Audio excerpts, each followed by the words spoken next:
This conference will now be recorded. Okay, well, welcome attendees. I have to say, I was a little sad that I didn't have any online people, but now we do. So let's just welcome our group overall. We have waiting for name 160008. Oh, I got to share my screen. Just a second, you guys can't see that. We have another waiting for name with no fancy number beside them. We have Anita. We have Anka. We have Christiane, Holly, Derwin. Holly's on here twice. Don't know how you did that, Holly. Lisa, Monica, Pat, Kelly, Phyllis, Susan, Tanya, and Vicky. So welcome, everybody. If I've missed somebody, I apologize. Okay. So I would invite you that, anyone see? Can you guys? There's nothing on the screen. Do you see blue screen? That was probably them while they were sitting in some weird queue or something.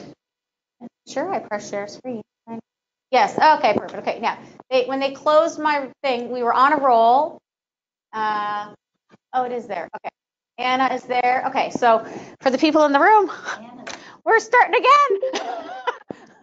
Okay, so if you have questions, I'm going to make Kelly my chat. Let me know we have questions, human, please, because then I'm not facing in a weird way. I also invite you, when we have questions, to take yourself off mute and to actually participate in the dialogue versus us talking back at you. I will get up and wander around to my 4 physical humans that are in the room with me to share the microphone if they have something, if I don't repeat it properly, so that you guys can hear the feedback. So we'll start again. I was just teasing that when Aaron shut me down that I was on a roll. I was in good mojo and I got to start again. So bear with me a minute. It'll take me a second just to get myself in the right place. Let's take it off. So the purpose of this session is about knowing how and when to double end and to remove the risk of litigation. There is absolutely no issue with doing both sides of the deal. The question is how you do both sides of the deal, and to make sure that you're not sort of backpedaling at a certain point to undo what you've done and sign documents to try and make it look like you haven't gone down a particular rabbit hole, and so that we start off from the beginning the right way. So I was just giving a little bit of context in terms of sort of how do we get here. Welcome, Janice. Welcome. Okay, perfect. Okay, so I guess in terms of context, just to repeat, so as I was mentioning to the group in the room, that a lot of this goes back to the old common law pre-designated business model of brokerages. So before that, you had to do what was called limited dual agency, or what then became known as transaction brokerage, every time you sold the listing of someone in your own brokerage. So if I sold Steve's listing, I may never have met Steve's client, but I still had to fill out transaction brokerage because technically the client had the relationship with the brokerage. Okay, so what we would do, calling a spade, and anyone who's been licensed longer than 10 years who's done this is going to tell me they didn't, they're lying to me, which is that if it was Steve's listing and we were in the same common law brokerage, I would explain to my clients that yes, we have to do this form because it's the company's listing, but I don't know his seller and he doesn't know my buyer, so it's really just kind of something we do, and I can still help you and he'll still help his seller, is how limited dual agency actually functions in real life. Okay. And probably I don't know what's happening in common law brokerages. I'm not going to comment because I have nothing to do with them. I care about you guys and designated. So then it changed from limited dual agency to transaction brokerage, but it basically was the same thing. It basically said that I am going to be neutral and I'm going to be Switzerland, and I am going to not help you, my seller, Kelly, who I've been working with for 5 months and know all of your O's and woes and kids and dogs and everything else that's happening in your life. And now Steve that's called me on a sign. I'm going to pretend that we're going to treat everybody equal. Okay, well, I don't know about you, but I'm not capable of that. It goes against our human nature in most cases to actually facilitate true transaction brokerage. So when I got here 5 years ago, probably of the double ends that an agent was doing, because obviously double ends within the office were not transaction brokerage, but a person selling their own listing to their own buyer, we were probably 95% transaction brokerage. We're now probably about 2%. My goal is 0. That is my actual personal goal, is that I will never see another transaction brokerage again in this office. That's kind of a weird goal, I realize, to have as a human, but you know, it's mine. So the reason that this is so important and that we understand how to do this, because not everyone is really good now at switching over to buyer customer status, but that doesn't necessarily mean we're actually doing it properly. And that we haven't already gone a little too far down the rabbit hole and we're doing the old thing where we used to just sign the paper. Come on, you know, nudge, nudge, sign, sign, but you're still trying to act like a facilitator. Do you guys know what I'm talking about here? Okay. So let's start first with why I have the opinion that I have about transaction brokerage and what is the big deal? Like, what is the bloody big deal? Sorry. And like, why do I care? Okay. So first of all, for transaction brokerage, so remember, this is only about double ending on your own listings. Okay. This is not about a double end within the office. We need to, or your own listings or at Teams listings. Okay. Because when you're a team, everything is everybody's. There's no me and you. Okay, you have no individual identity in a team. Okay. Hang on. Where I have a team, I have other people that have to be on there. So when I explain the WWAR, I talk about designated agency, and then I talk about common law and just say we're kind of like a little common law agency inside of our big designated agency. Exactly. Yeah. That is exactly what it is. So when we, yeah, it's a really easy way to explain it. Okay, so let's talk about like why this is an issue. So this is, in my opinion, my job. I know your job might be to think that I just yell at you when I send you emails, but my actual job is, I don't use the caps lock, Kelly says, but my actual job is risk management and to protect both you, your consumer, and the brokerage. That is the number one driving piece as to how and why I'm doing that, which ultimately, if you write quality deals and don't have problems, you will have higher referrals and repeat business, and therefore ultimately a more successful business. Okay, so that's the whole purpose behind why we're doing this. Somebody's in a tunnel. Just unmute yourself if you have to speak. Okay, so when we're talking about transaction brokerage and the reason why it's a problem, I want you to understand the problems with it so that when I offer you the solution and what the line we have to follow, it will make more sense. This is how my brain, in theory, will make it work for you. Okay, stop me if I go off too far a direction. Okay. No what? No rabbit holes. Squirrel tail on fire, that's me. Okay, so the first thing to understand is when and how can you use transaction brokerage? So, or why would you use transaction brokerage? The number one reason that people want to use transaction brokerage is they say, yeah, but Steve's my client. And, you know, I want to represent him. He wants me to still represent him while buying my house that I have listed at 123 Smith Street. So Kelly's making a squirrely-eyed face because she already knows the fundamental problem with that sentence, which is that I cannot actually represent him in any capacity as a client, period. Okay, so the barrier to do transaction brokerage is extremely high. And once you know the barriers, you'll start to figure out that there are almost zero scenarios where it will actually work. The first thing is that you have to have the seller in a pre-existing seller brokerage, designated brokerage agreement. Hi, Grant. The seller must be in an existing listing agreement. So it can't be that they're a pocket listing that you list that day. Okay, that's not an existing seller brokerage agreement. Okay, your buyer must also be welcome. Hi, Hi. you stopped it already. Welcome. So your buyer must also be in a pre-existing buyer designated brokerage agreement, not signed 30 seconds before you're about to draft the offer.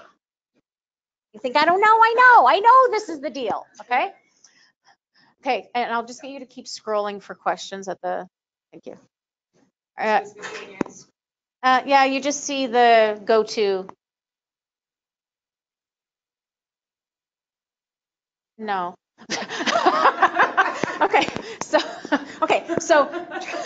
So transaction brokerage. Now for PEI, this is the same as making someone a customer. You guys, it's an avoiding limited dual agency. So just swap transaction brokerage for limited dual, and we're having the same conversation. Okay, so to be in transaction brokerage, I have to be in 2 pre-existing contracts. Okay, then here's the fun part. So let me give you an example. I'm going to pick Steve because, you know, you're right here in front of me. Hi. Okay, so Steve, you're the buyer who I met at my open house, and we've gone to look at a couple of properties, and you naturally pick mine, right? Of course I do. Of course you do, Yes. right? Because, you know, I list good stuff. So but we've just, like, you just decided to work with me. So we're just getting into the conversation about hiring me as your client. Like, I know you're not doing it the first time you meet people. I get it. Like, that's not reality. That's the point of this conversation. And you would like to write on this property. So most agents will sign you up as your client right now, and then we're going to draft the offer on my listing. Okay? He's blinking like, because he knows that this is going to go somewhere. Okay, then. Okay, so that's what normally happens, right? Or they're a client you had before, and now they want to write, so you write the BDBA, and then you write the offer, and then I take it and run to my seller. Go, great, I have an offer for you. It's awesome. It's past client, you know, whatever. So we did the transaction brokerage agreement. We did the offer. We got the whole thing. So then I go to my client. So now, by writing the offer this way, I have attached that in order for my seller client, to look at this offer, they must accept giving up their rights. By default, because the transaction brokerage agreement is a piece of the way the offer is written. It says right in the agency clause that it's transaction brokerage, right? So now I have my seller by the you-know-whats. Correct, short and curlies, okay? Because the offer is contingent on releasing that right. So that obviously doesn't pass the sniff test in terms of an acceptable business practice. So let's go back. So first of all, first scenario, Steve's the guy I met at an open house. We've looked at a couple properties. They like me. They've decided they want to hire me. That's great. I might decide when we're sitting there that we're going to do a buyer designated. But then you go home and talk to your spouse or whatever, you think about it and you say, but I actually think I'm going to write on your listing 123 Smith Street. So if that was the case, then what I would be doing is having a conversation about initially that if you write on one of my listings, I would have to make you a customer. So why is that? And the reason is that the barrier to be in transaction brokerage is insane. It's so hard. Number one, we have to be in pre-existing, really not that day, buyer agreements and seller agreements. We also have to have the buyer and the seller at the same level of sophistication. Okay? They weren't seeing your screen, so I just. Did you reshare it? It's at the top. Yeah, I did Okay. go and share it and did do something different when you clicked on it the last time. So I think we're okay? did work. Okay. There's nothing actually on the screen you have to look at, so yeah, perfect. That's what I was just saying. Haven't missed anything at this point. It's just Dan talking. So the buyer and the seller have to be at exactly the same sophistication level. Meaning, everyone assumes that this means you cannot work with a first-time buyer. but it also means that what if you have a very savvy investor buyer and grandma selling her home? We are not at the same level of sophistication. What if my buyer's a lawyer and my seller is just people who've sold their second house? Do we have the same sophistication level across the board? Negative. Now here's the next question. I'm not sure about any of you, but I personally do not have a degree in being able to determine the education, sophistication level, and knowledge and experience of all consumers that I have ever dealt with. I haven't been given that particular course. Not sure if you have. So I'm really not sure that I want to be liable in 5 years when something goes wrong and the buyer and or seller goes to court to sue and this measure is put against and they say, well, who decided you were equal? My realtor. Great. That's awesome. So they have to be in existing contracts. They have to be of existing sophistication level. Both have to be able to function with no advice. Sounding like a great prospect at the moment, isn't it?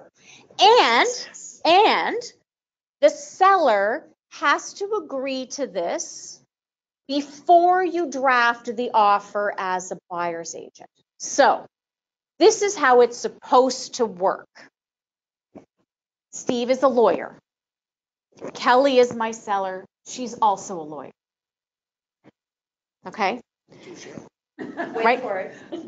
We are both have university degrees. We both speak English as a first language. Think about that in terms of measuring it up, etc. So I feel that I could do this with Steve, my existing client, because I have the two most perfectly matched consumers on the planet. Are you sure? I mean, I might be affairs of the heart. You might be a property lawyer. Right. So we're moving on. So I sit with Steve and with my pre-existing, predated from 2 weeks ago, buyer designated, we have this conversation and have this discussion about facilitation. And he says, yep, this is perfect. Great. So I draft my transaction brokerage agreement and I go and see Kelly and I explain to Kelly the following. I realize that you have hired me and I realize that you've told me all of your secrets and net profit and all of the woes and wishes that you wish to accomplish with the sale of your home. And I realize that I'm charging you X%, hypothetically, without naming a standard fee, let's say 5. And I'd like you to now allow me to facilitate the sale of your home to Steve. And I would like to give you absolutely no advice or assistance or recommend anything. And I would like you to still pay me 5%. Please sign here. So if you actually explained what transaction brokerage is to a seller, they would never sign it because it's the most ridiculous form in the world. But then, let's say again, hypothetically, she goes, yeah, I am an incredibly intelligent woman and I don't need your fancy advice. I hired you to market my house and I can do this myself and Steve's whoever. And then she looks at the name on the transaction brokerage agreement and goes, oh, that is the brother of my ex-husband. He's trying to buy this house out from underneath me and whatever, and or he slept with my whatever, who knows, right? There's all the stuff, right? You think this hasn't actually happened. So they not only have to agree For to the record, I didn't sleep with anybody. I don't know if you can hear online, but he says for the record. Okay, so not only do they have to approve the rights that I don't know. We might have been laughing at it. So not only do they have to be, everything has to be signed at the perfect time, and you have to draft this. We have to draft this and take it over to Kelly. She has to approve the rights and the humans involved. Okay. So then let's say she said, yeah, that's fine. Then I can go back to Steve and write this magical document. Okay. If she says no, because he's the two-timing whatever that we have now discovered, despite the sophistication level. Like this. Steve says, doesn't like my scenario. I'm just trying to have some fun with, agency. Come on. But now, when I write the deal and Steve says, well, I know I've bought houses and stuff before, but I'm actually new to Nova Scotia. So like, what should I offer? So my question back to Steve is, so, well, what do you think you should offer? How much would you like to offer? Well, I don't know. Well, what do you think? Well, I think it's somewhere between this CMA price and this CMA price. You pick. How much deposit should I do? You tell me. So this is a fantastic process. We feel very helpful now, don't we? So let's say we get through this point and you pick your numbers, and then I go back to Kelly and I say to Kelly, okay, so here's your offer, blah, blah, blah. Well, what should I do? Well, what do you think you should do? Because I can't tell her. So let's say we magically get through this magic process at this point with these two perfectly balanced clients who are both English speaking as a first language and equal education and experience. And we come to some magical instructional place where Kelly has instructed me how to prepare my counteroffer, and I have instructed Steve of his options, and we now have a deal in this perfect scenario. So now we do the inspections. And so Steve says, okay, well, I need an inspector. And you go, great, here are the name of 3 professionals. Well, which one would you hire? Here are the name of 3 professionals. So All highly qualified. right, I've worked with all 3, etc. So Bob, okay, Bob the inspector. So we go and we do the inspection at Kelly's house, and all of these things come up that are pretty standard in our world and really not a big deal as far as we're concerned. And yet Steve is wrapped himself into a pretzel over Leaves in a gutter. loves leaves in a gutter. You missed a story before this.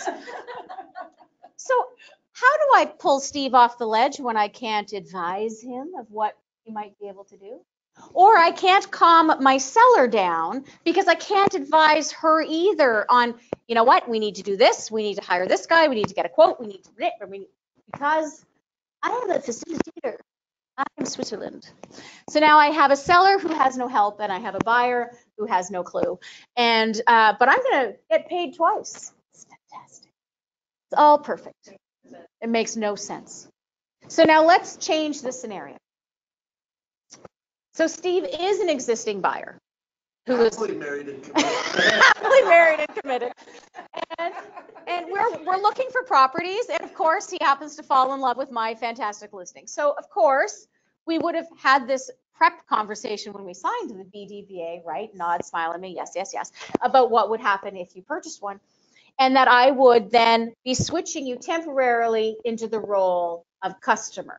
So you would be amending your BDBA to say, for the purposes of offering on 123 Smith Street, that there will be a buyer customer status sign. So then I can draft his offer, go to my seller, do everything normal, and when the leaves are in the gutter, I can then assist my seller in coming up with a plan to put the little housey things over the gutters so that Steve will no longer be in a pretzel. Think septic. Septic's a really good example of when this is really important. The fundamental question that I ask you is that when you cannot advise a single human in the transaction, do you actually think your chance of a successful transaction is better? When you can't? When you cannot. No. If you actually It's could like help having one, people doing it on their own private sales. it's like private sales. Yeah. So if you could actually guide one of them, probably the person paying you, with whom you've had the longest relationship in most cases, and guide them on how to present various options to that buyer, do we not actually increase our chances of success? I'm going to go with yes. Okay. So now here's the other piece, and the biggest thing that people get stuck on is I don't know what Holly is. Oh, it was Holly's own circle. Okay. So one of the things you have to understand is that when you are in transaction brokerage, so can anybody tell me the difference for a buyer between transaction brokerage and customer status? Kelly says nothing.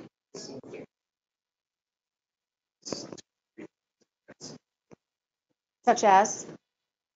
Well, if I had a broker Agreement in front of me. I could tell you. So one of them, Says I'm working with a realtor.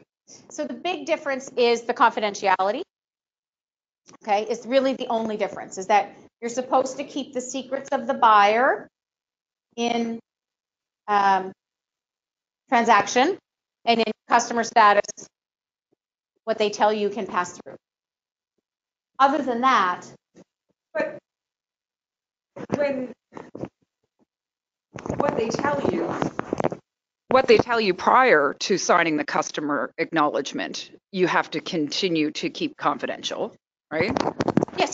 yes, yeah, like if they were a client. Because then you're warning them when they're signing that customer agreement that, you know, anything that you say, and I always say it to them is like, you know, I can show you the house if you're comfortable with that. Do not gush about how much you love it, and do not tell me what you're going to pay for it, because I will have to run back and tell, right? You know, Exactly, right. But let's be honest too, when you're in transaction, y'all aren't doing it right anyway. So we're all gushing and telling and doing it anyway. So that's the reality. So from a practical perspective, there is no difference between customer status and transaction brokerage because you cannot advise either of them, right? You still have a duty of care. You're still responsible to, you know, not break the law and be fair and, you know, act in good faith, regardless of whether you're in transaction or in customer. So to a customer or to a buyer, from a practical perspective, does not make a hill of beans a difference, except you are a little clearer in making sure that they do not tell you things that you do not want passed through to the seller. They want you to tell the seller how much they love the house because they want to be the ones to win their offer, and that's a perfectly lawful instruction, and you proceed to tell that, right? So, from a seller, can someone tell me the difference between how this is for a seller in transaction versus when you're their listing agent and there's a buyer customer on the other side? Anybody? Hang on, I gotta walk over because they can't hear even your great voice. My great voice. So the seller, when you have a customer that's buying versus having the transaction brokerage, the seller now, when you have the customer, the seller still has the full fiduciary obligation. We have the fiduciary obligations to the seller, so nothing changes for them. So they're still fully represented by us. We can advise them, we can help them through the whole transaction. It's perfect for them. Correct. So for a seller, if we think about it, if a seller actually understood transaction brokerage, would they sign it? No. It's explained very specifically to sellers so that they, without ill intent, I think it's because people don't actually understand the difference. And so they just make it seem like it's such a normal, not a big deal thing that they should sign. So for a seller, it changes nothing, but at the same time changes everything, because if they stay as your client, you can advise them on how to deal with the transaction.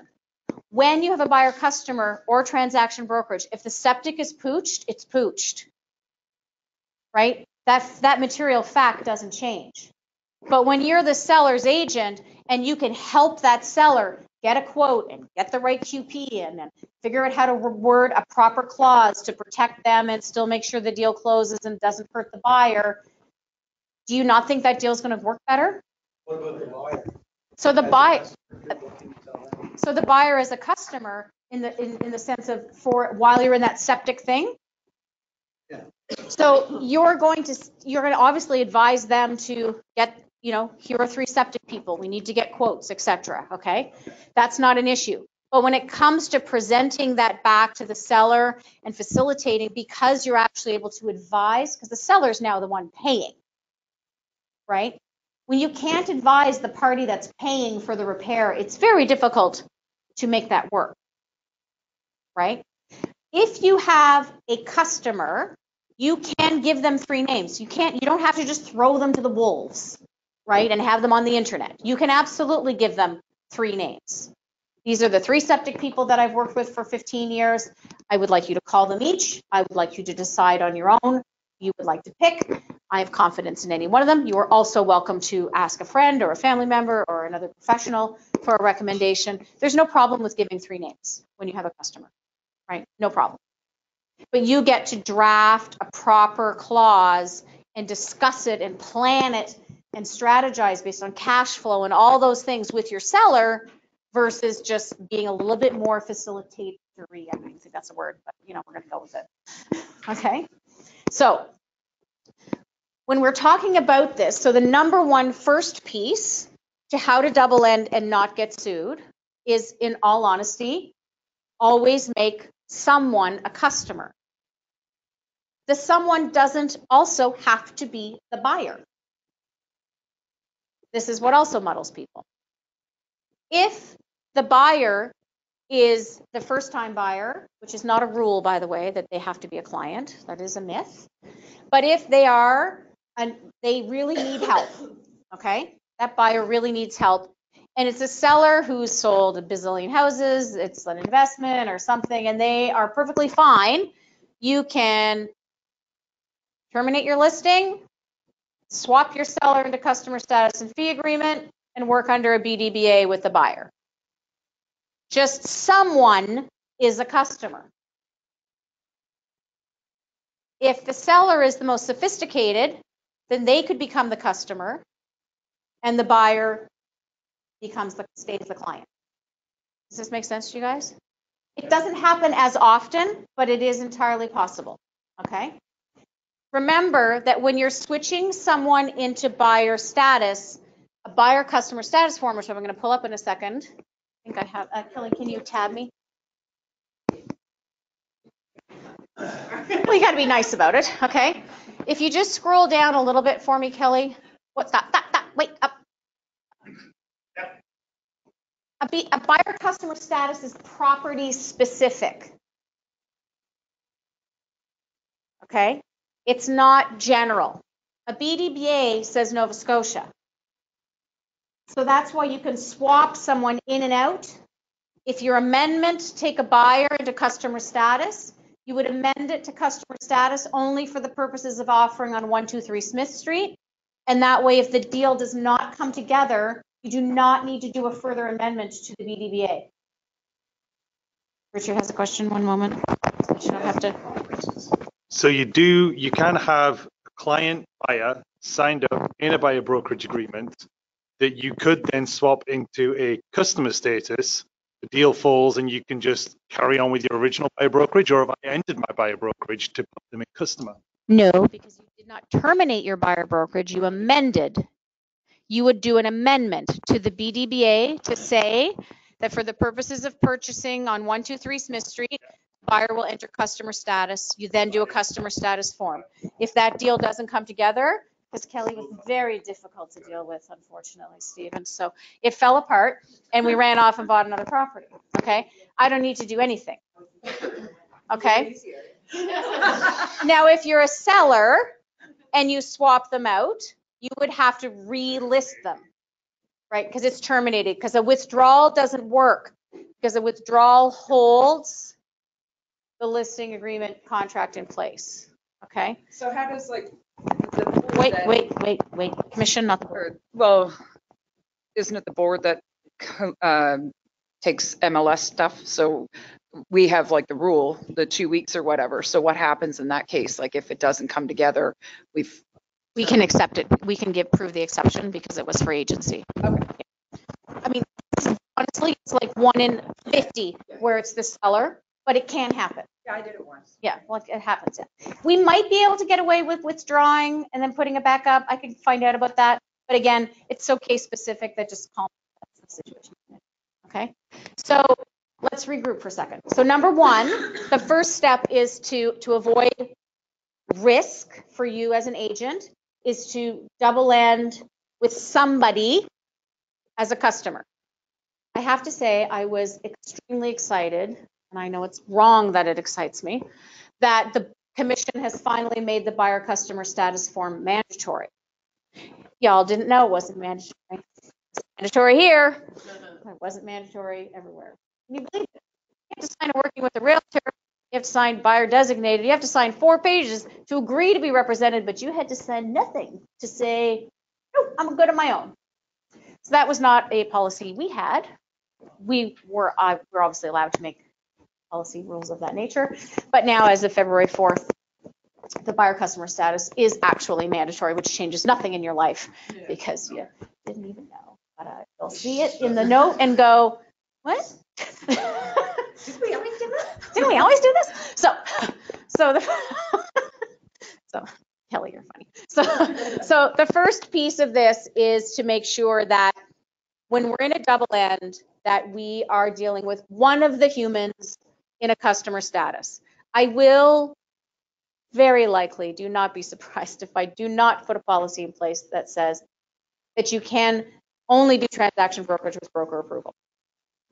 There are extremely rare circumstances where the two consumers want it, they're of equal level, et cetera, et cetera. They really want facilitation because somehow they perceive that it's better. And again, it would be situation by situation. But the reality is that the number one risk to the brokerage and therefore to you all communally is transaction brokerage, because the litigation that can come from it can affect the entire brokerage, which then feeds down to every member of the team. Do you think I should start Grant's questions? It was funny because I think 2% of us don't think so. Let's get that 2%. Yeah, here. but I do have one-on-one meetings with every person. I will tell you, we take transaction brokerage so seriously that your files are reviewed. It will happen to me. Yeah. So, okay, so we take transaction, so your files are reviewed in chronological order. It's the only way we can do it, right? Because there's too many of them, right? So they get reviewed based on their closing date. Transaction brokerage files are pulled immediately upon receipt and given to me on my desk. Immediately, I don't care when it's closing, okay? That's how serious they are, okay? So, second element. So we now know that, you know, I might have an opinion about transaction brokerage. I think there was a day of Bold. I wasn't there. I was away, and I think that the teacher said something about like when you're double ending or something. And I think Allison, you said something like the group just. Oh my! It was so funny. Do you remember that? And the whole group was just like, no, that's not what we do. And like scared to death too. We were like, no, that's not what we do. But Kate was like, you can do that. And we were like, no. Hands on you. Okay, so that's the first piece. So then this, you're thinking, okay, well, what else is it? You're like basically traumatized as if never using a transaction brokerage file again. The second part of it is making sure that we are not accidentally functioning in implied agency. Does anybody remember what that is? Do you want to open up comments again, just in case we? Does anybody remember what implied agency is? You start with advice and it becomes implied that you've put yourself into an agency relationship with that person, but it's only common. Points for Kelly today. She's on fire. So here's the thing. It doesn't actually exist in the designated brokerage model. But how many times have you referred to a human as your client prior to signing paper? A lot. Y'all do it a lot. We all do it a lot, right? I know I've had a conversation with at least 3 of you in the room about this at some point. I've been talking to so-and-so from this country, or I've talked to this person at this open house, and we've had a meeting and whatever, and then my client, oh my God, they went and bought with somebody else. Tough noogies is the answer to that, because you didn't sign anything. I'm dating myself with noogies. Have you not heard that before? No, is that in Ontario? Not for a while. Not for a while. Might be in Ontario. See?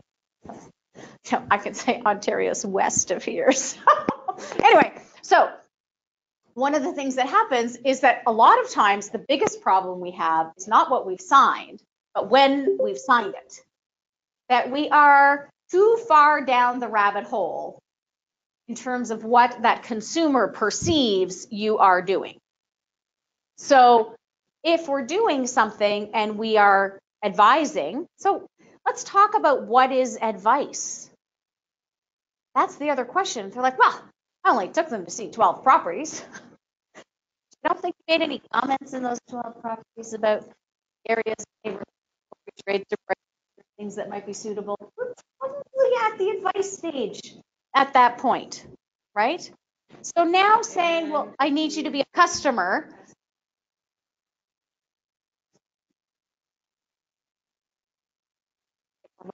We're watching Kelly House. Yes, so I'll talk to you, but we'll go back to PEI in just a second. So remembering that just as a general statement though, Bridget, transaction brokerage is the same as limited dual agency there, in the sense that we want to have no relationship with the buyer, okay? And they don't have customer forms in PEI. It's a really interesting scenario. But it's a question of how you deal with it. So I'm going to actually backtrack for 1 second before I talk about advice, one more minute, because Bridget actually reminded me, because it will help PEI, but it'll also help you. There's also the conversation about agency versus compensation. And sometimes you have a consumer who should not be a customer, that absolutely, legitimately, really, really needs help. Your seller needs help and the buyer needs help. So then what do you do? Okay? Anybody? Ideas? Refer them is the next question.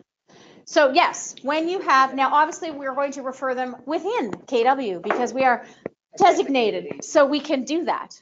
So that's when we would highly recommend. Yeah. So highly recommend in Ann's world kind of means do. Don't understand that? Janice gets it. Yeah. I just did it and it. So Allison just said she just did it and thank God. So now there's a couple of parameters I want to put around this. So number one, let's talk practical for a minute because I want you guys to have actual like meat and potatoes of attending this session with me.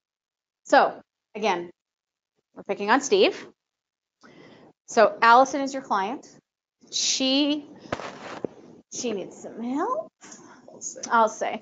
And she wants to buy my listing with Kelly the seller, who also, this is going to be a lot of work. She's putting her lipstick on. Gotta get my game face. Get a game face on. So you're like, what do I do? What do I do? So that's when you have that heart-to-heart conversation with Allison to say, look, you know, this is so important that you are buying a house. Like, you know, my client, it matters to me, etc. And I really believe that based on the fact that it's my listing, that I cannot give you the actual advice that you need. And so what I'm going to do for this situation is I'm going to refer you to Steve, or to Richard, sorry, because you're already Steve's client. So I'm Steve right now, sorry, make it confusing. So I'm going to refer you to Richard, and he's going to take care of you for this transaction. If I was buying a house and I had to hire someone, this is who I would hire.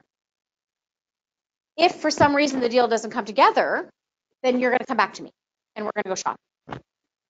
It's really simple. Now, it is up to you, peer-to-peer, to determine how much you charge each other for that type of referral. You understand me? Because it's not a traditional referral. They have the house picked, like they're not doing a consult, they're not running around shopping, they're not doing the, you might decide that it's at a different rate other than 25. We will not interfere with what arrangements you guys make. If that client ends up staying with Richard because of whatever it works, you might change it then because now that he's actually like, you know, pumping around and showing properties and doing the whole thing. That's up to you guys. But you might be amending. In that case, Steve would be amending his BDBA, with Allison to say for the purposes of offering on 123 Smith Street, that you will be excluded from this BDBA and referred to Richard Payne. Richard Payne's BDBA will only be for that one property, not a general area. Yep. So he still has to do a BDBA. He still has to do a BDBA, but he will list the address for which I am sending him the consumer. Then he will advise, work with that client, hopefully to a successful closing.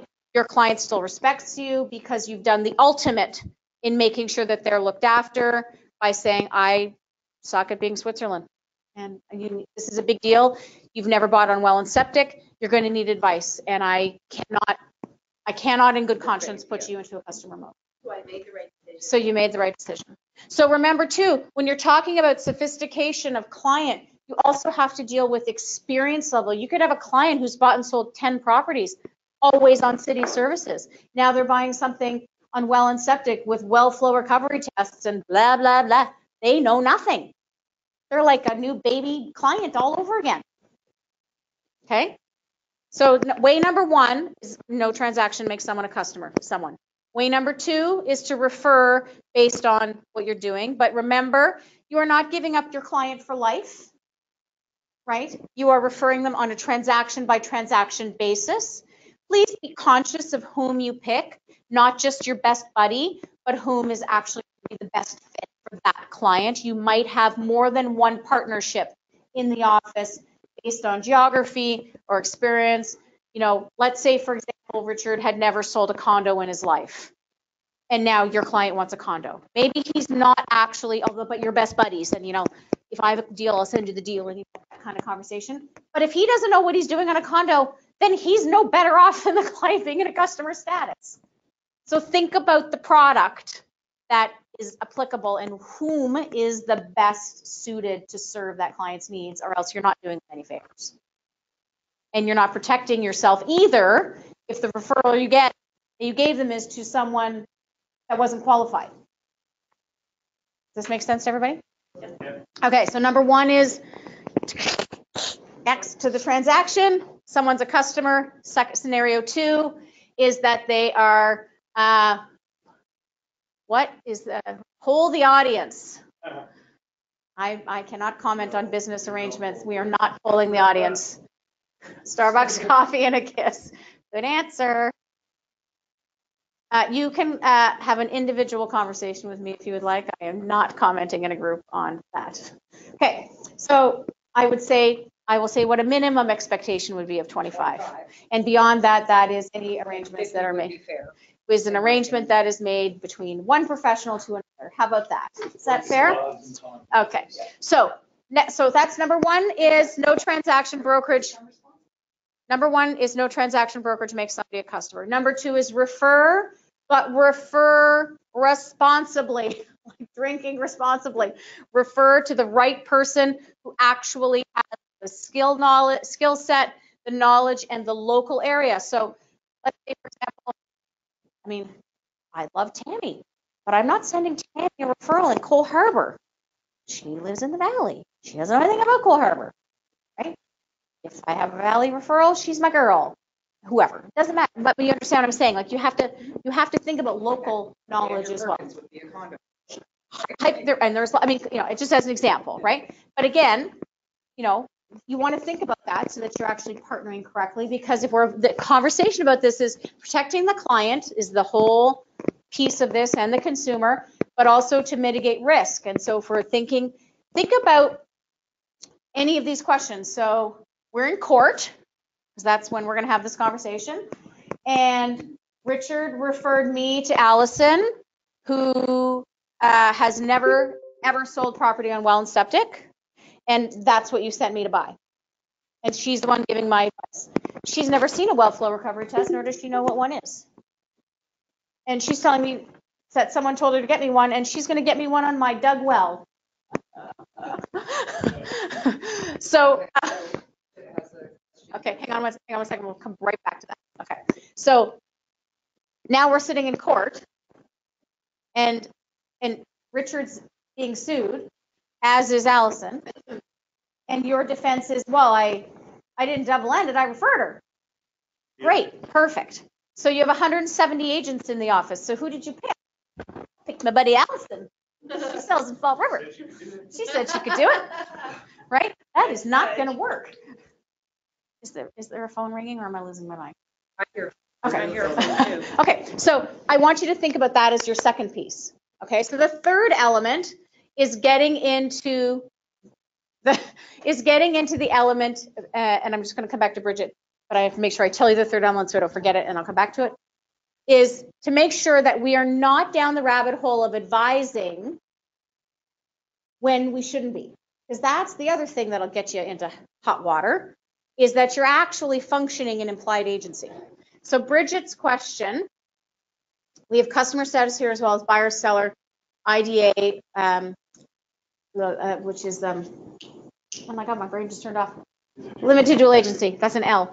And customer status. We were talking, of course, the customer status for answering questions without a contract in place.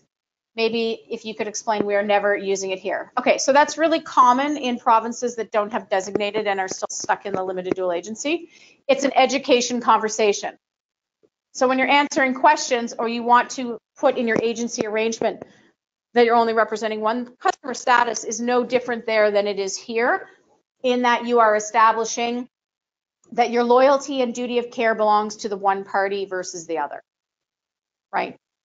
Now, Answer questions anyway. yeah, you can answer anybody's questions with or without a contract, depending on what they are. If they're facts, they're facts, okay? So the last piece is the implied agency. So implied agency, so Bridget, so our KW office in PEI is common law, because they don't have designated. And so implied agency is a thing. And it used to be a thing here.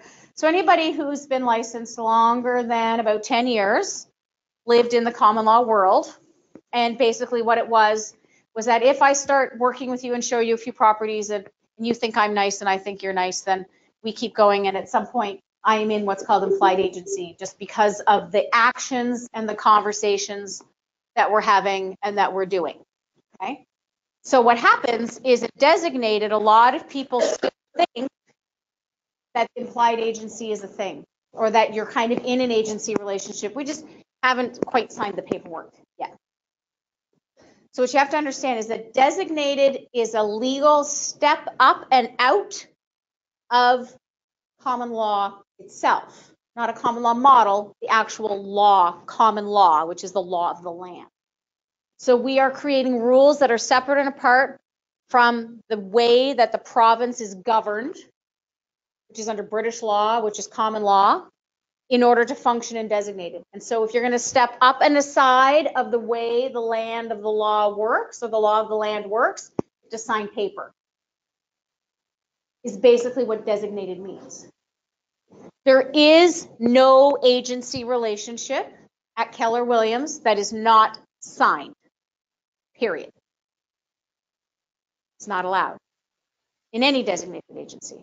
So there is no implied agency. You cannot go down the rabbit hole of getting to the point where you're, sign the offer and then go back and sign the BDBA. The good news and the bad news is that we have a fantastic electronic signature program that makes your life so simple. The bad news is we know exactly what and when you signed what. So Bridget's now saying that she. And that's correct in PEI. That's not unusual that they are timed together. Here we are required to sign them in advance. Okay. Now, the way the clause is written in the bylaw is on or before the preparation, like the time must be before. There is no specific law that says, a minute. But if you ever got in trouble, it will not pass the sniff test. They will not believe that you were not functioning if you showed them that you showed them 3 houses or you've been working for 3 months and you've sent them to your mortgage broker and they're talking to your lawyer and you've been to 2 open houses with them and you signed agency a minute before you wrote the deal. Yeah, that's not going to pass. I've had plenty of occasions. You've had plenty of occasions, right? I'm walking towards you, the I'm far back pausing corner. as you, I've had plenty of occasions where somebody will call me up and say, hey, we want to buy a house. We want to go out on Saturday, which would be, this is Friday they called, and I don't get the BDBA signed right away. I take them out once and then explain it in person. And so there have been several occasions where they'll get a hold of me and we'll go out and we'll look. And then they call me that afternoon and say, we want to write an offer on one. And I'm not going to wait until the next day. I'm not going to say, okay, sign the BDBA today. We'll have to wait till tomorrow and risk losing the property. No.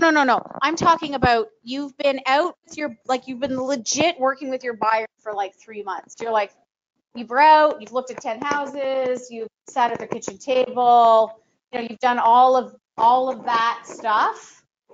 And you, like, if I was to pull up showing time and I have my buyer cart and it shows how many showings I've shown my consumer and I have the cut sheets and whatever, we're sitting in court. Remember, we're always sitting in court when we're having these conversations, right? And so they're like, oh, so you just met them the day you wrote the offer? No, we've been my agent for months. No, you haven't. So now you're liable for being in violation of the Real Estate Trading Act and the NSREC bylaws and the Code of Ethics and blah, blah, blah. And you could face issues with the insurer because you are not acting in accordance with the rules. So if my scenario is legit. If his scenario is legit, he can prove it. Yeah, the person called, you met them once, and that's fine, right? What I'm talking, yeah, that does happen. Apparently to you more than anybody else. But we're moving on from that. It's his dynamic phone personality. That's It what is it is. dynamic. Yeah. So for those of you that can't hear, I'm just giving Grant a really hard time.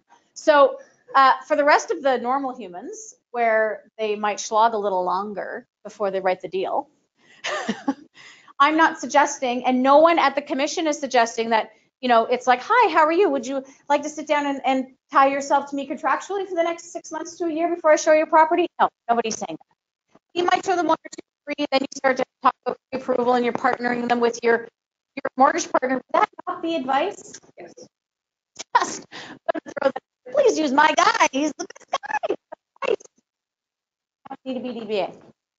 Okay. So 3 pieces to trying to not get our arses cooked. Number 1, no transaction brokerage. Someone is a customer. Number 2, if someone really needs advice, which is a legitimate reality, depending on the experience of the person, the type of the property, new to the country, new to the language, new to the kind of property, we are going to refer them, and you will arrange a suitable financial compensation package with you and the other human at your discretion that I am staying out of. You will amend your buyer designated or your seller designated to put them into that status, so you will not be losing your client forever. The other person who got the referral will sign the appropriate documents based on that particular property and will, of course, as a fellow Keller Williams agent, act in good faith, and if the deal falls apart, give you back your client. Never, ever not had that happen, but I'm just putting it out there that that will not be tolerated. And the third thing would be to make sure that we are conscious that when we tell someone that they're in a customer status and we have them sign it and we've explained it, that we actually act as if we are in customer status, that we do not function in implied agency, which is not a real thing in a designated brokerage. So, knowing all of that, you're still going to have scenarios where you're not sure. And I always, always invite you to call me. We talk about who the humans are. We figure out the best scenario for you. We can also talk about who is the best potential referral partner if that's necessary. That comes with that. Does this make sense to everybody? Does anybody have any questions on this that I have not yet answered or clarified you with? I've done a good job with the terrifying. Thank you so much, Shelley. Thank you so much. Okay. Yeah. Okay. So, you know, and I know this sounds like a ridiculous topic in some ways, you know, because you guys, I mean, you guys are so good. Like, you are so good at what you do. You do really good paper. I gave you our audit results. You know we're good. But that doesn't mean that we don't ever have litigation here. That would be a lie. That doesn't mean we don't have E&O claims. We absolutely do. Okay. There are 170 people. There are 3,000 transactions happening a year. At some point, someone's going to get pissy about something. What I want is when that happens, for your paper to be perfect, your process to be perfect, and not to be in trouble. Doesn't mean they're not going to yell at you, but I want to make sure we have done everything we can to be behind you and have taught you everything you need to know so that when it happens, you can go, you know what, I'm not worried about this. We're good. I know I've done it right. Chances of it happening. The chances of reducing, absolutely. Again, I don't want your business focused on, whether you have professional standards, if you've complained to the commission, or God forbid you have litigation, it's distracting, it's stressful, and it is very, very, very difficult. I don't care whether you're right or wrong in the situation, it's still going to take a lot out of you. And so the more we can do to ever have you in that position of stress, so that you can just focus on working with your clients and enjoying your business. And, if we go back to the value proposition of KW, which is to have lives worth living, businesses worth owning, legacies worth leaving, etc., this, as silly as it may sound, is a piece of that. Because if we can protect you more and empower you more, then you will have a better, more pleasant, more enjoyable, and more successful business. So on that note, we are an hour and 10 minutes. I'm going to shut us down on trying not to get sued. But we have recorded this. Must be really funny to listen to, I'm sure. Erin will share it with us on both Weebly, and she'll probably post it on Facebook. If you have other questions or scenarios, you are always welcome to reach out to me personally. And I thank you all for taking the time. Thank you very much, guys. Thank you. Thank you.